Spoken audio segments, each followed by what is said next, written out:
this is great because these are plans and this is my ideas. And then rubber hits the road. You got to draft the guys. If Max Hairston can play, he'll have a better defense. Right? Yeah. This is the way we look at it. If Greg Rousseau can get to the quarterback, he did all he could this year, basically carried the team. Can he do a little bit more? No, but my point is like... There's the open.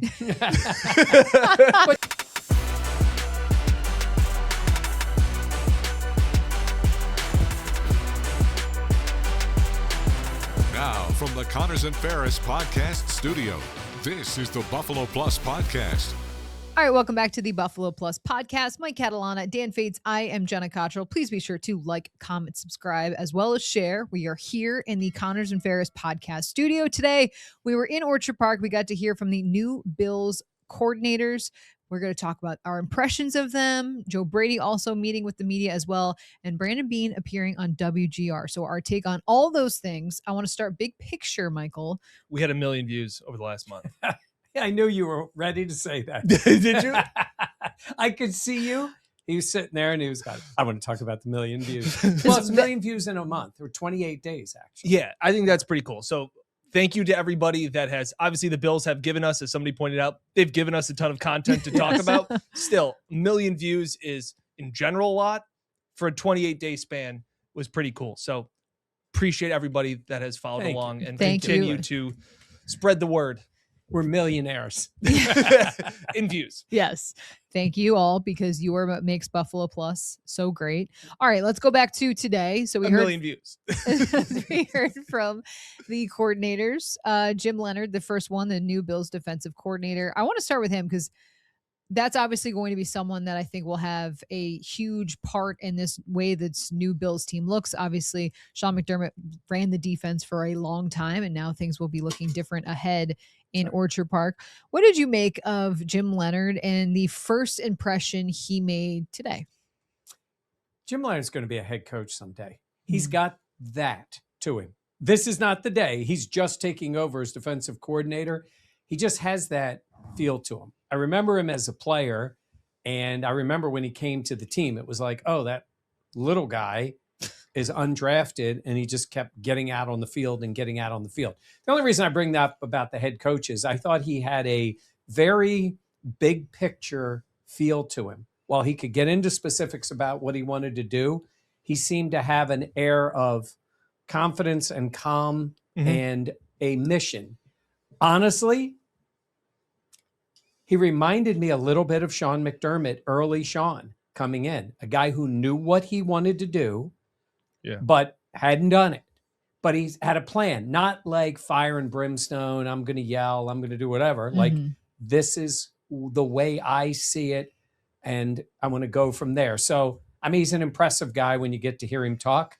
And he was that way as a player, but that was 20 years ago. So it was a little different. Yeah, I thought he hit all the right notes, and especially what fans wanted to hear right now is kind of like Joe Brady hitting a lot of the right notes. And we talked about it, his introductory press conference, aggressive attacking defense.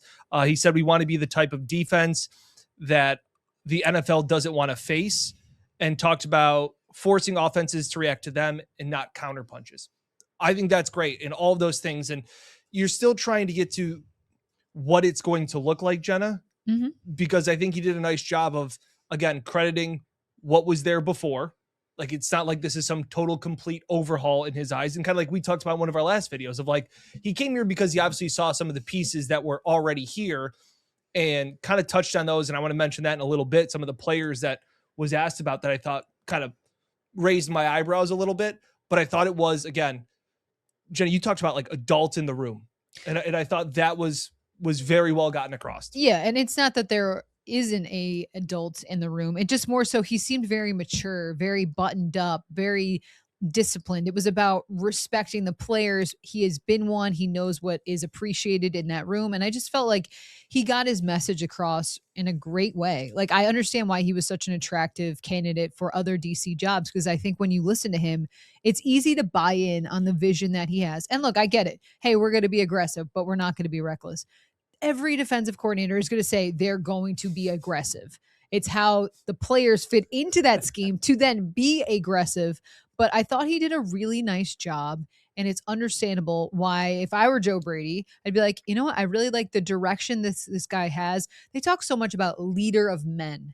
And I think you look at Jim Leonard and you say that guy could be a leader of men. But I do want to go back to the point you made about him talking about Sean McDermott's defense, because I thought this point that he had was really important about where this franchise is now, but also the direction it will go in based off of where they have been. It was been the same system for a long time here, right? It wasn't all broken, right? It doesn't all need to be thrown out. There's elements that we'll be able to build off of. There's a comfort level from players that you want to maintain, and this is something that will continue to evolve. It might look a lot different in year 2 than year 1, and that's okay. But I think that's good. Like it's not broken, obviously. I mean, the Bills were playing at a very high level season after season into the playoffs, but there is going to be schematic changes. There's going to be different players that can be utilized in different ways. But I think it's important to acknowledge that there already was a successful defense. Well, and as he said, it doesn't mean in year 2 it's not different. Exactly. Because he's also got to be realistic. Look, the roster needs to be better. They have to get better players. It's great to say you're going to be aggressive. We're going to go after the quarterback. You need guys who can get after the quarterback. You know what they had in Denver? Dudes who could get after the quarterback. Mm-hmm. I do think scheme matters. If you have a scheme that accentuates the physical skills and then the ability to adjust of the players, it can work. But it's always nice to have the one man whooping another man. I mean, that comes into play too. So what we're talking about here with Jim Leonard is him setting his plan. He's never called a play in the NFL. He's done it in college, which is encouraging because he has been a play caller. In fact, he was even a head coach for a while at Wisconsin. But it still comes down to them making those plays and getting the players who can do that. And I think he's realistic enough to know, with the limitations of this roster, especially on defense, that it might take a little longer to get a full vision of what he wants. Yeah, and I think that's also finding the balance between what your system is. And we've even heard that from Joe Brady a little bit over the last few days. And maybe that was one of Sean's flaws. And maybe reflecting back, Sean would do that a little differently, where his structure was, his system was his system, and he found players to fit his system. You also have to find a system that fits your players, like both sides of that sword, and kind of going off of that. So I think he talks about being flexible. He talks about being aggressive, which is kind of funny because you've joked around about it before, Mike. Imagine the guy coming in and going, we're going to sit back. We're going to be boring. We don't care about. We're going to play at our heels, and we're going to let offenses take it to us. It's like a hockey coach going, we're just going to sit back. We're never going to press. We're never going to be down the ice. Yeah. We're just going to be dull. Yeah. Right. Like every defensive coordinator is like, we're going to be attacking and all these things. You kind of have to say it. Like it's required of your press conference as you're introduced as the defensive coordinator of what you're going to be. But I thought that was the flexibility, because Matt Bove even asked him, like, I thought was interesting was he asked about how does your philosophy, system, mentality of that aggressiveness does it change in the postseason? And he said, like, no, but also understanding that in the postseason, you are playing better quarterbacks and better teams. No. You can't say that, right? We just have to look at the numbers of when you're playing against the New Orleans Saints versus the Kansas City Chiefs. Right. So not allowed to. You mean Seattle had the best defense in the NFL and they gave up 27, should have been 30, maybe more points to the Rams in that game? They're not playing better teams when you get to the playoffs. I just think that is also, to Jenna's point, an adult answer. Agreed. 100%. It just, he talks about how your system and your mentality has to be adaptable, was his words. And you win games different ways. Yes. Yeah. And I thought I liked that, which again, I think we were texting kind of during the press conference because I had to be at my daughter's career day. So I was talking to 100 kindergartners. Are you like the guy who stands up there with Derek Jeter next to him and they want to ask you all the questions? Which guy are you in that scenario? Are you the... There were a lot of questions. I was a little bit of a hit. Yeah. And I was very nervous. Like, it's funny when we do this pod, like, cause I thought the teacher, when I signed up for it, she said, we'll have about 12 kids. Perfect. Done this for 5-year-olds. And you drew a big crowd. It was 12 classes. Oh. So it was like 120 kids. Face is a draw. And I was like, please make sure you like, comment, and subscribe. Like, appreciate it Start as 'em always. young. Like we're trying to get in there. But we were kind of texting. And what really struck me about Leonard was I give Sean credit for adapting to the way the NFL has changed defensively and how offenses have spread and how defenses have had to adjust to that. But Leonard was a guy that like was born in it. Like he saw it firsthand in Wisconsin. Like that's how his first taste of coaching was that. Whereas it felt new school-ish with some blue collar of I played in the days of Rex Ryan and getting after the quarterback and affecting all of that stuff. But I liked the way that his mind kind of worked in when he was talking about the positionless. He talks about how like the NBA has changed and your players are now kind of have to be positionless to be successful. I thought all of that was really forward thinking with the times of offenses in today's NFL. Yeah, I mean, I do agree, and I think things have evolved. I got a lot of blank stares on that. Was No. that No, word I agree. salad? I think I think your point stands. I just do think that that's like how the league has evolved, though. Anyways, I think maybe because it's a fresh new voice saying it. I think probably Sean would agree that while you have player archetypes of like body types that you want, you also look at guys and think, okay, like a Terrell Bernard is not your traditional guy in terms of linebacker, in terms of size. So I just think it's a different voice saying something that's similar to what we have seen. Sean McDermott had 2 safeties, immensely successful. They were ahead of the game on that. It used to be strong, free, different types of players. They made those 2 interchangeable. It is what made the Bills defense for the longest time with those 2 very difficult. Bill Belichick used to say it was so hard to figure out Sean McDermott's defense because it was all drawn off the safeties. That's the way football was. Mm-hmm. Show me what the safeties are going to do. You hear a quarterback say, show me what the safeties are going to do. I'll tell you what's going to happen. And he had 2 guys who could interchange their responsibilities. So that's an example of being a little ahead of the curve. He did also mention different ways to win. I mean, 2 years ago in the playoffs, the Bills had to beat the Ravens and turn around and play the Chiefs. Yep. Like, you better be adaptable. They got one done, didn't get the second one done. So I agree with that. And he's right. It's adaptable in games. It's adaptable in years. It's adaptable to all the things that happen in the NFL. But I still get back to, this is great because these are plans and this is my ideas. And then rubber hits the road. You got to draft the guys.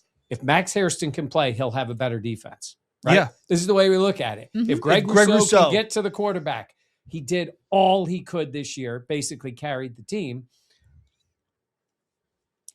Can he do a little bit more? No, but my point is like... There's the open. But you know what I'm saying is we can say all these things that they want to do. Yeah, you got to have players that can execute. Be players. Yes.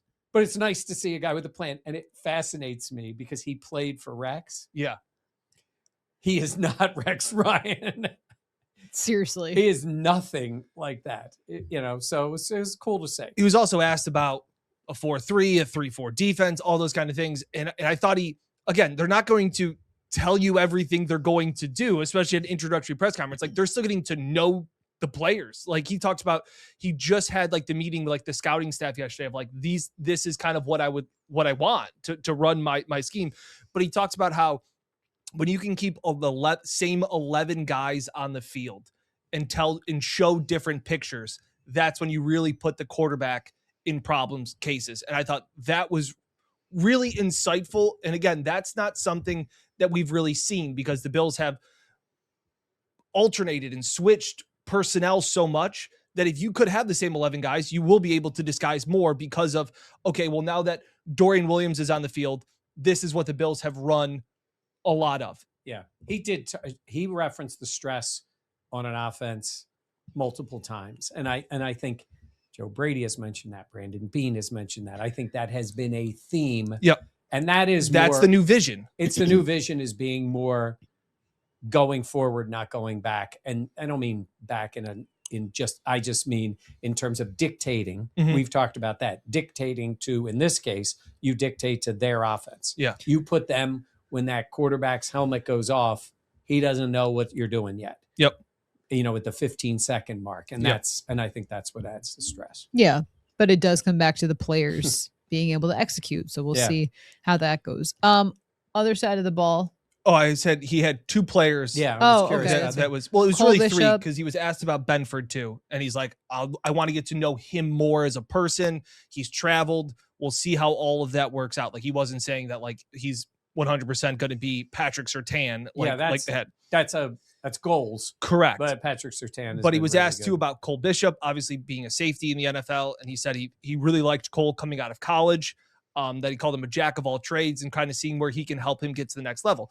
All of those, Benford and obviously Cole made sense. They're your key playmakers really on defense, especially for this year. Then he was asked about Cam Lewis. Yeah. That answer stood out to me. I couldn't hear what, like, I was like, did they ask about Cam? So the question to Cam was about how do you see him kind of fitting into your scheme? And he said that Cam is an extremely great player. Finding out a perfect role for a player like that is, quote, very high on our priority list. That was surprising. And when he talked about Cole before that, and he talked about a jack of all trades, I thought of Cam just because he had done so many of those things. He was also asked about Taron a little bit, and he's like, we'll have to wait and see and all of that stuff. But the easy thing for defensive coordinators to do that just get hired, like when they asked Jeff Rodgers about this guy, he's like, I just got here. Yeah. But I thought that answer to Cam Lewis was an interesting one of, was that a piece that maybe he saw from the outside and what, because Brady had even talked about how when you watch opposing defenses, which I thought was really cool, he talked about how like he goes, I don't really talk to coordinators during the year, but he goes, but I'll write down a note. Like, I like how their defensive backs are or how their linebackers prepare. And so I wonder if that was, if Leonard's looking at the Bills defense, just going through it and going, man, that guy should be on the field more. That guy should be doing this more. I wonder why they're not doing this with him. And that might be one of the guys. Again, You mean he might have also noticed that the one play he went out, the Broncos scored a touchdown. right. Right? Yeah. And Cam Lewis, I always felt like fans were way too hard. I shouldn't just say fans. People are way too hard on Cam Lewis. I thought Cam Lewis was a very valuable player. I am a little surprised that the new coach coming in, like if you'd have asked me, name 20 players, I don't know if they would have gotten to Cam Lewis. Correct. And that's why it piqued my interest a little bit. And it was it wasn't the throwaway answer of, I'm Cam Lewis. I'm feeling pretty good. he said he walked past him in today in the building and was like, got to know him. Like, he's really excited, all of this stuff. It's like, I thought people have talked about him being a cut or like moving on. So it was kind of, I did a little Windhorse fingers where I went like, that was interesting. And I don't want to read too much into it, but you might feel that way about Taron. Correct. Because that was we'll see. Yeah. Because I do think there's moves like this that need to be made. Yep. And the most interesting things for him, and it didn't get asked today, was about Max. Like, again, that one is limited time, relatively limited time on the field and injuries. But to me, for his defense, that's a key guy. He was your number 1 pick a year ago. And again, all this is so preliminary because even Leonard was saying, he's like, I can't wait till we lock ourselves in a room and get to work on really dissecting this defense. Yeah. And Carmichael was saying it's kind of the same thing. Like, I haven't watched any of the Bills offensive tape. Like, I got to go watch their game film and we'll go through it together. So I thought I guess that's why it piqued my interest a little bit about Cam, was because that was the one where I almost would have thought that he would have been like, yeah, we'll see. Good guy. Good dude. It would have been very easy to just say that and move on and not make anything of it. Because I went back and listened to it because I was like, did I hear that right? So what you got to, my guess is if I'm Jim Leonhard, I'm in that room and I'm talking to them about guys I know, guys that have played for me, or I have a connection. There's some Wisconsin guys, I think like Chenal, like there's guys around that he's interested in. Singleton is another, the linebacker. Yep. There are guys like he'd be like, and that happens because it's like, oh, makes sense because this guy played his system, and sometimes it's not even the bigger name guy, but it's guys who can come in and help teach this system, what he would want to run. Or it's guys that didn't have an opportunity because somebody was ahead of them. But he would know. And they're having those conversations of, hey, if I if I ever get a chance, like you're coming with me. Yeah. Like we'll see, we'll get you to this spot. I know you can do more. So be interesting to see that. I guess, again, great press conference. I liked his vibe. I liked everything that he had to say. And he talked about Buffalo and the close-knit community that it felt like, and that guys hung around Buffalo more, things like that. He was asked about his memories of Buffalo, and he brings up the game they lost to the Browns and how they lost, crappy game, and got stuck in Buffalo. So it was in Cleveland. Yeah, for Cleveland, yes, where they got stuck in Cleveland. They got stuck in Cleveland, yeah. I just laugh when I say this. I was on the team plane then. I was doing I've done so many different, I was doing the pregame, postgame radio part of the broadcast. And so we go to Cleveland for that game. And if the Bills lost, they got eliminated. And it was snowmageddon there. It was just atrocious. And the Bills lose, and that eliminates them from the playoffs. And about halfway through the game, the people from the team come around and go, fellas, we're not leaving tonight. Like, this snow is so bad, we're not leaving. So we did leave the stadium, go back to the hotel. They got us back in the hotel. Bills got eliminated from the playoffs. And he referenced it. He was like, it was kind of a cool vibe because the players were together. I can remember one of the players playing the piano in the lobby. And the guys it wasn't like a party, but they were just like hanging around. Yeah. It wasn't, what's that song? Old Lang Syne? Is that the one from New Year's Eve? Yeah. Yeah. You know what I mean? Like they didn't play that, but I was Oh. thinking is you would think it's like, oh, it's the end of the year. Yeah. Like we're eliminated again. But it was funny that he referenced that. By the way, the next morning we got up, got on the bus to go to the airport, took us to the airport. This is just so bad for our teams eliminated. And they were like, the plane is stuck in the snow. So they just said, stay on the bus. And then they drove us back to Buffalo and everybody had to dig their cars out at the airport. And then they left. And Jim Leonhard saw that as one of his favorite moments. Well, they were pretty bad back then. That was drought. That was heavy drought era. That was Malarkey, right? Because he said he was in with Malarkey. Malarkey. Yeah. Yes, it was Malarkey. I think they lost like 8-0, right? Yeah, it probably could have been one of those games they just stopped it. Like it was so bad. Of course, it was also Bills Browns. The other thing, football related, I wanted to mention, I asked Joe Brady about autonomy for the defensive coordinator. Now, Joe said, I don't have a side of the ball. Daniel? I didn't like that answer. You liked it. He's the head coach. Yes. He hired a defensive coordinator who we agree sounds good and has a good plan. He hasn't called a game yet. Like, I hear you. So the head coach, he's got to also set the tone. He's the coach of the whole group.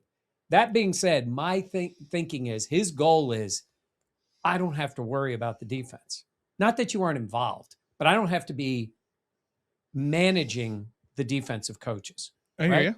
So I think that is the goal. I think he wants to be part of it. I think his vision as the overall head of the team, he did say, I have faith in Jim. That's why we hired him. Yep. He's going to coach the defense.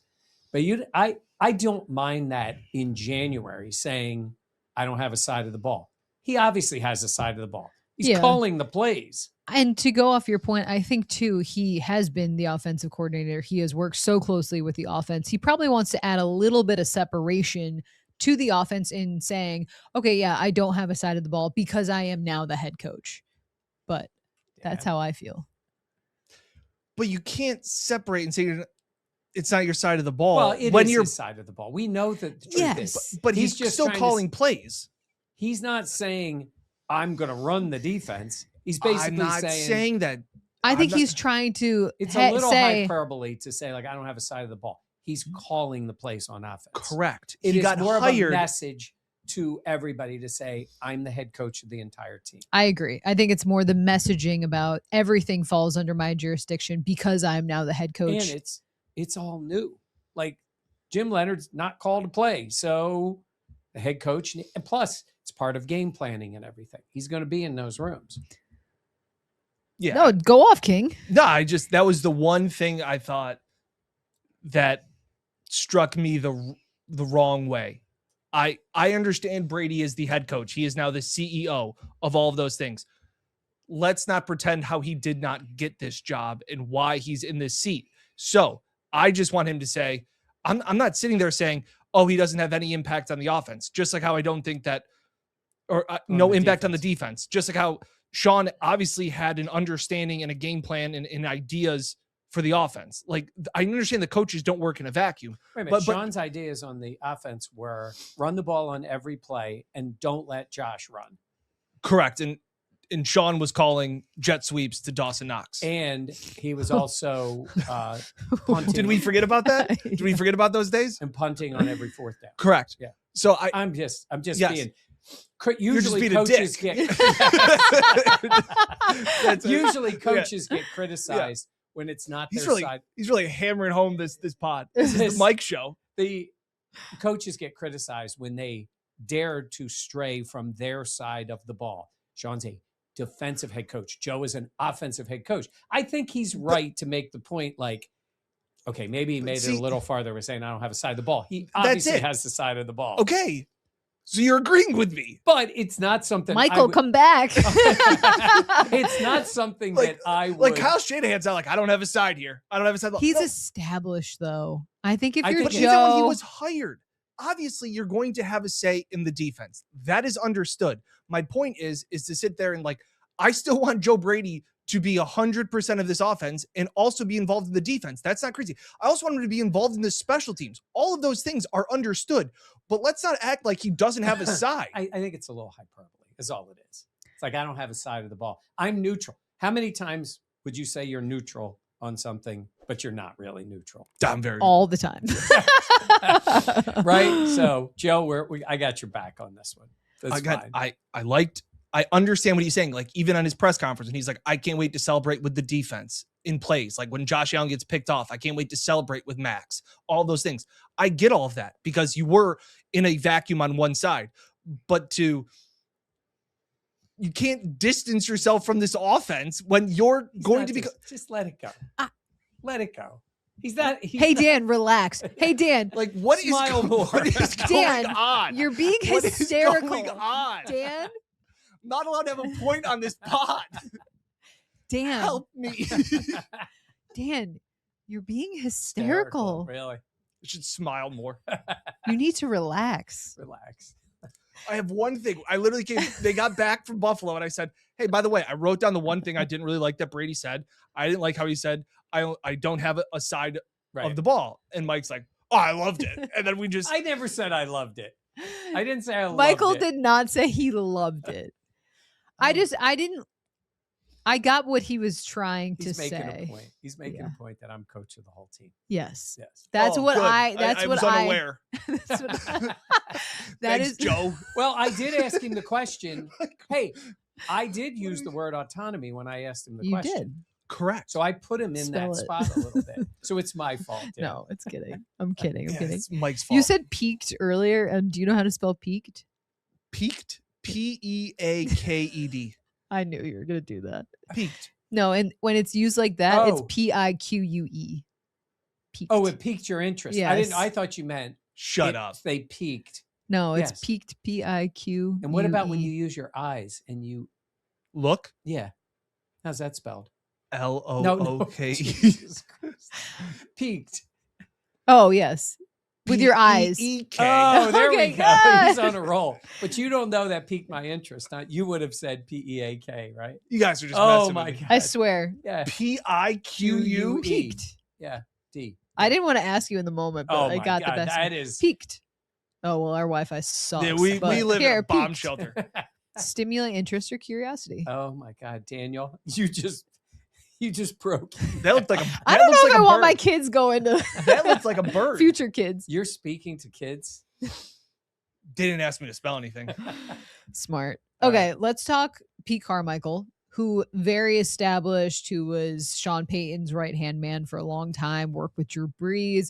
Joe Brady, he said when he met Joe Brady early on, he could tell that he was going to be successful in this job, in this industry. I thought to me, Mike, it was like Pete Carmichael. I'm like, yeah, he's got experience. He's your guy. I'm just guessing this. Everyone in the league likes Pete Carmichael. I could imagine that. He's that dude. He knows his role. I said to Jenna, it made me think the way Joe Brady explained it was like, I call the plays, but Pete is ready. And if I need to do something, he's ready. He's the backup quarterback. You prepare like you're going to call the plays. And when needed, you jump right in. You're calling the plays with him, right? He's the backup quarterback. He's not in charge, but he does especially a backup quarterback like with the Bills, where you're not competing with the starter. You know your role. Pete knows his role. I think for Joe Brady, great choice. And it's a great very type of choice. And it's a similar role. Like, this isn't like Pete taking a back seat. This is what he's done for the last 2 decades. He knows it. Yeah. It made me think of, we had talked about the parent analogy. Yeah. Like Joe's mom.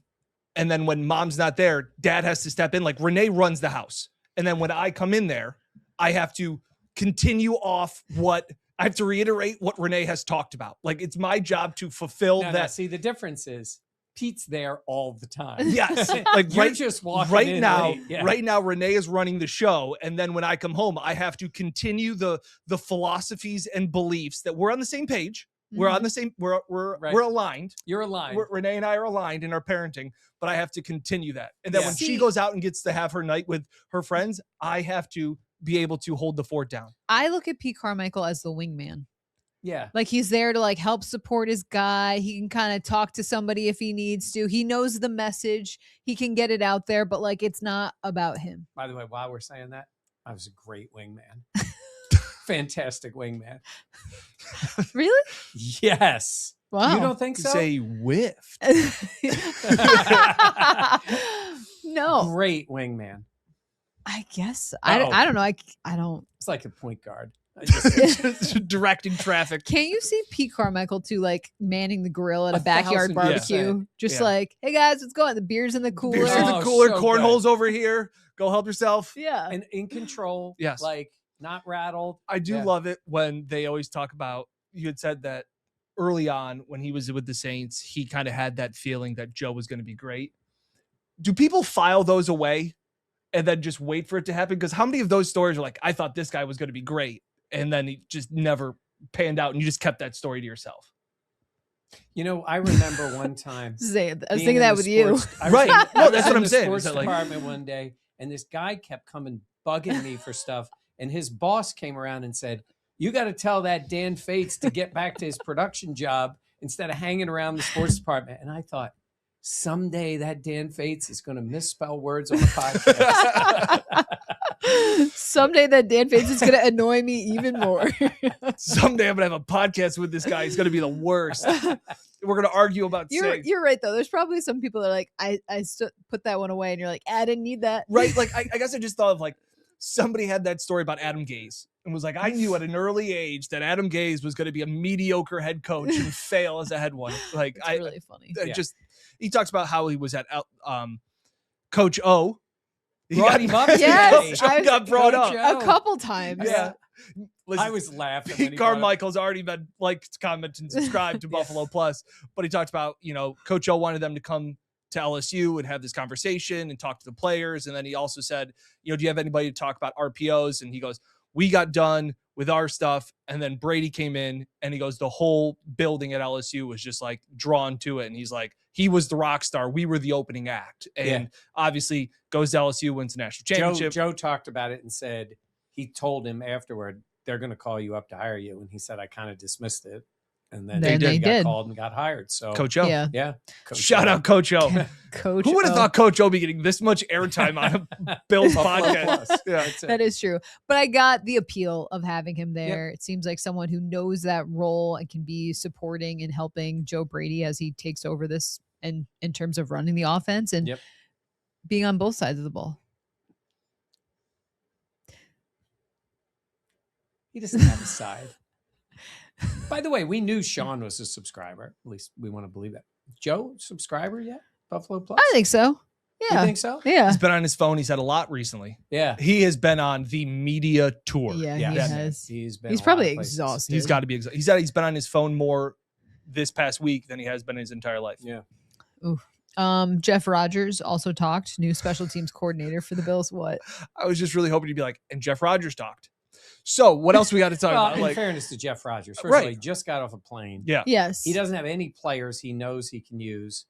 He's not even sure about the kicker, though he knows Matt Prater, because Matt Prater's Yes. quick kick for everybody. Everybody. And I asked him because he's been nothing but a special teams coach. And he's like, I said, was that like a plan? He's like, I kind of fell into it. And he's been in it for what, 17 years? Yeah, or he whatever. says now it fits his brain. It fits just the way he is. We don't know anything about what he's going to do because he's in a kind of an unfair spot to be just thrown Correct. out there, but good for him. You I mean, know. he's had a successful career and Yeah. he's stayed on in Arizona after the hirings and firings. people, He's been yeah. able to be there and withstood that. So I think that says a lot but about it was him. hard to have him Glean- answer. He's like, I don't Glean know. anything Yes. from his style and what to expect. Glean. No, Glean. That's okay. All right. You mentioned Joe Brady. Yeah. He's kind of done. He talked to us once again today. Other than what Dan had to say, was there anything that stood out to you? No, I mean, we've heard a lot from Joe. Like you said, recently he's been on a lot of podcasts. He's been everywhere. I think he needs a little bit of a break now. I would agree. That's I a lot agree. of talking. And look, Yeah, A week straight. it's Yeah. a lot of talking, especially when you're with somebody. Yeah. You A got lot it. of talking. was that a shot at me? It was. It was, yeah. It was. It's a lot of talking, and you have to avoid a little bit of saying a little too much or too little. They really don't know a lot yet.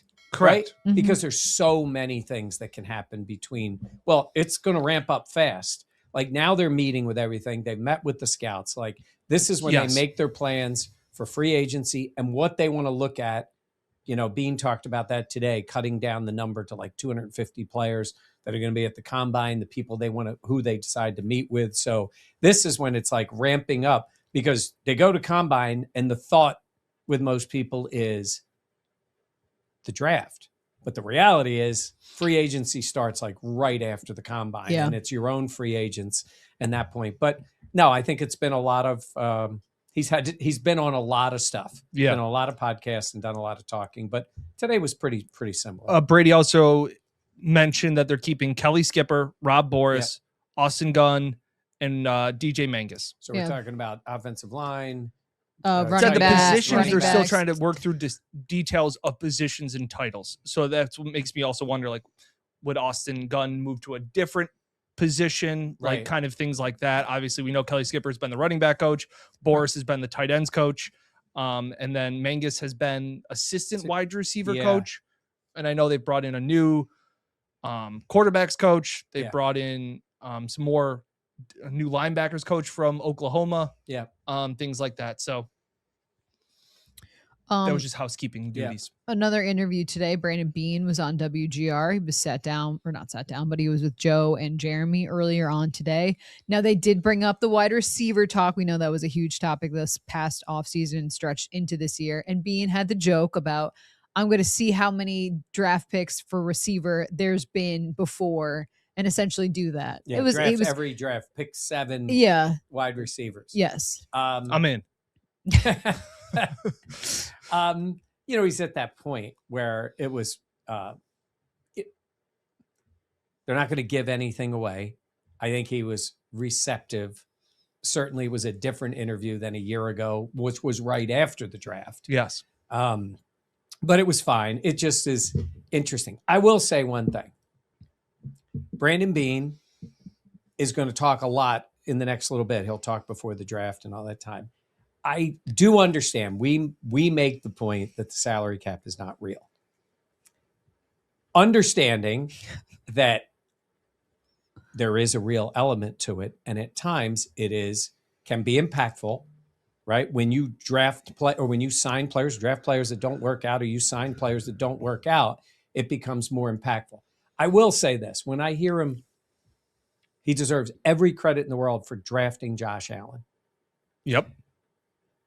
But you can't have that and then complain about the cost of having a franchise quarterback. A lot of GMs in the world will flat out trade places with you 100%. to have Josh Allen or a player of that magnitude. Yep. It's the price you pay for getting that guy And to be getting out of quarterback hell. and to be able to know he's your guy and keep kicking that can down the road. If you're going to kick the can down the road for 17 is a great Kick it way with to Josh. do it. Yep. Just keep doing it. So to that point, I understand there are some limitations. I really don't think it's advantageous for him, like he'd care what I think, but advantageous for him to talk about when you've paid the quarterback. I'm not saying specifically today. That wasn't really the topic today, but I've heard him say that. And it's like, yep, but you got the quarterback. Yep. And we know other teams have the quarterback and they pay guys. And again, it depends on how the rest of the roster works out. Salary cap issues or a franchise quarterback. You got that franchise quarterback. You got to make every other thing work. And I know there's hoops they got to go through and there's things they got to do. But at this point, with this team in this spot, you got to figure out a way to make it work. And again, as we've talked about, and the salary cap isn't real and the manipulations that you can do to it, a lot of that gets alleviated by drafting and hitting on draft picks that are cheap.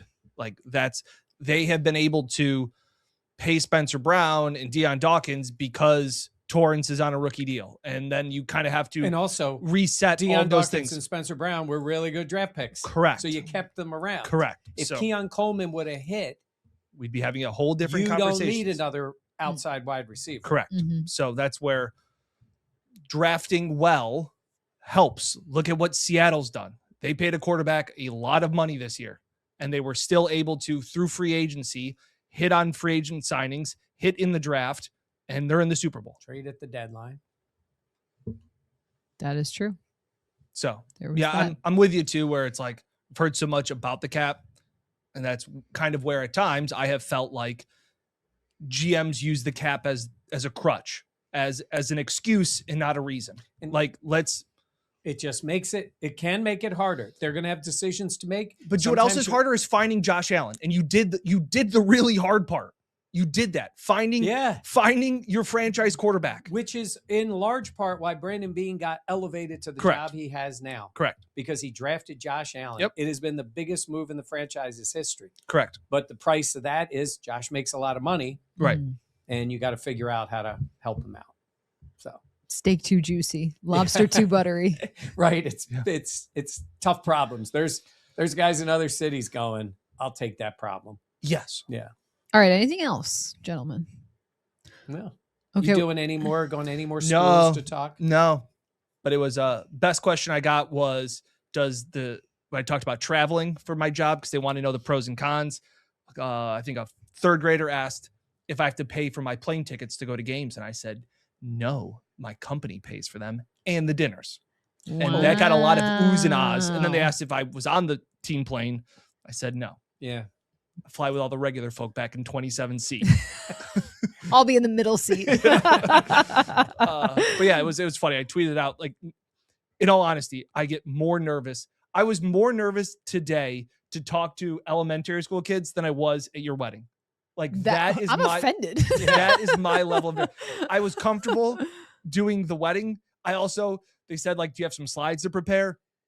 I may have prepared those at 10:30 last night. Oh my god. So like that was being done at the last hour. Yeah. Which is me. Yeah. Failure to prepare is preparing to fail. John Wooden. You were 10:30 at night doing this. And by the way, those kids spell better than you, don't they? 100%. 1,000%. I kept that off. Like what they were like, what skills do you need?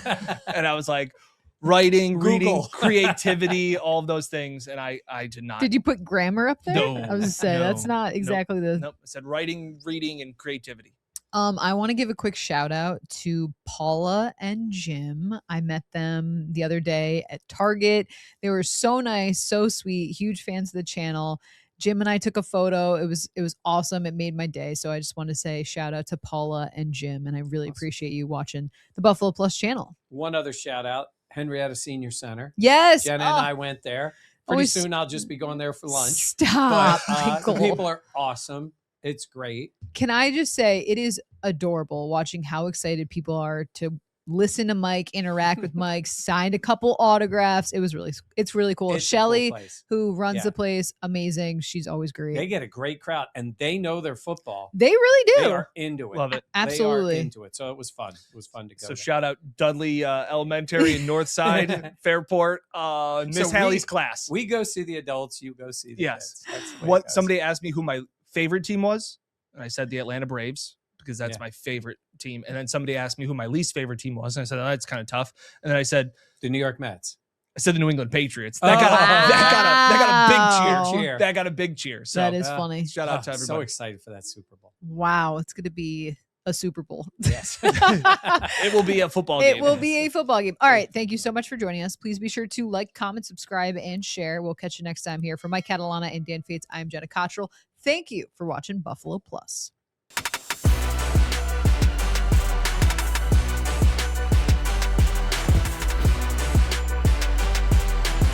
Now, from the Connors and Ferris Podcast Studio, this is the Buffalo Plus Podcast.